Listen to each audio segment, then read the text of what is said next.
My question, my young adult son's eyes were open to a lot of the lies during COVID and Biden, Trump, and that made me thrilled that he's questioning things. But now I'm hearing things from him that it makes me fear for his discernment. For example, he expressed some anti-Semitic takes on history that maybe Hitler's motives for wanting to be rid of the Jews weren't so wrong, even if how he went about it was evil. And my fear is that in going from one extreme to another, trusting the mainstream media and government to now questioning or distrusting everything, he's believing different lies. So I'd like to know where he's getting these lies. I've heard a little bit about the groypers from Not the Bee. I'd never heard that term before. So my question to you is this: do you know some of the names of the influencers who are taking advantage of the conservative youth movement? I, I I, want to I read yeah, sorry, go ahead. materials. Yeah, so thank you. So first of all, I do know the names. I'm not going to repeat them because that only makes them and their little irrelevant circle bigger. But and here, so yes, there's a couple thoughts. So Bonnie, I'll tell you this. So as soon as you were reading your question, this is how intimately familiar I am with this. As soon as you said, "Well, my son had his eyes open during COVID," I could tell the cadence of the question. I wrote in our chat, "This her son has probably become." In depth in anti-Semitic stuff. I knew it before you even asked the question, Bonnie. And that's not a criticism. It's just we're seeing so much of this. And so this is a huge challenge because, of course, we should question and we should find baseline truth. However, if you dig so deep past foundational reality, you start to all of a sudden it becomes very transgressive. It's addictive because it becomes so taboo. And so, for example, Holocaust denial is illegal in Europe. Should it be illegal? No. Is it repulsive from the pit of hell? Yes. And this is a major challenge it's mostly young white men. I'm guessing that your son's a white man, I'm guessing. And Yes. okay, just shot in the dark. Now, one of the reasons why it's a challenge for young white conservative disposed men is because they feel as if they have to keep on peeling back the onion to find a conspiracy when in reality there might not always be one. And sometimes you're searching in the wrong direction. Social media then pushes it.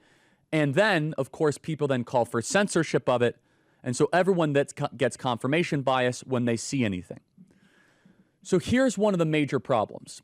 One of the major problems is that a lot of these narratives appeal to secret knowledge, otherwise known as Gnosticism. At the core of so much of the Jew hatred and the anti-Semitism is an appeal of Gnosticism. We have secret knowledge, and there's this dark alley that the search for secret knowledge can go. And of course, you know this on this program.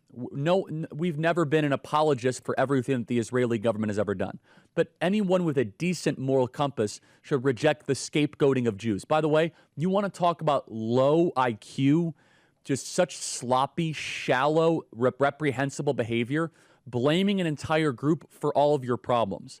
And there is a much better way, which is you have to, of course, acknowledge that the Israeli government does not do everything right. Who does? You don't have to apologize for it. But number two, they're not to blame for all of the world's ills either. This particular affliction blames the Jews for everything. There is knowledge, they say, and by the way, there is knowledge that is secret and correct. Like 15 years ago, immigration is a disaster for America. They don't integrate and they exploit our system. That was basically secret knowledge as well. It was secret knowledge to simply say that white men are discriminated against college. However, at times, and we see this with the Jew hatred, there is just this momentum that is occurring where people think that they're onto something, but in reality, they're not. And unfortunately, these are a lot of people that need to be told to start taking responsibility for their own actions and don't blame other people for your problems, especially a group of people that is 0.02% of the world's population. And here's where it gets people very angry. It is fundamentally a liberal attitude to blame other people for your problems. The left blames white men, and some people blame the Jews. So I'm not going to tell you the influencers here on air. I know who obviously they all are here, Bonnie. But here's the best way to respond. Make sure that he finds let's say, people such as myself or even Matt Walsh that have a much more reasonable approach to these issues, because it's very tempting to engage, and yet I hate the term conspiracy theory because so many conspiracy theories have turned up.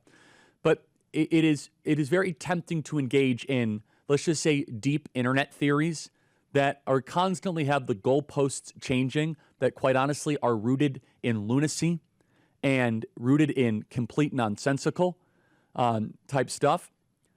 It is more helpful to first take a step back and say, what exactly do you believe and why do you believe it? I find this is a symptom of being hyper online. For full shows, live and on demand, it's Salem News Channel.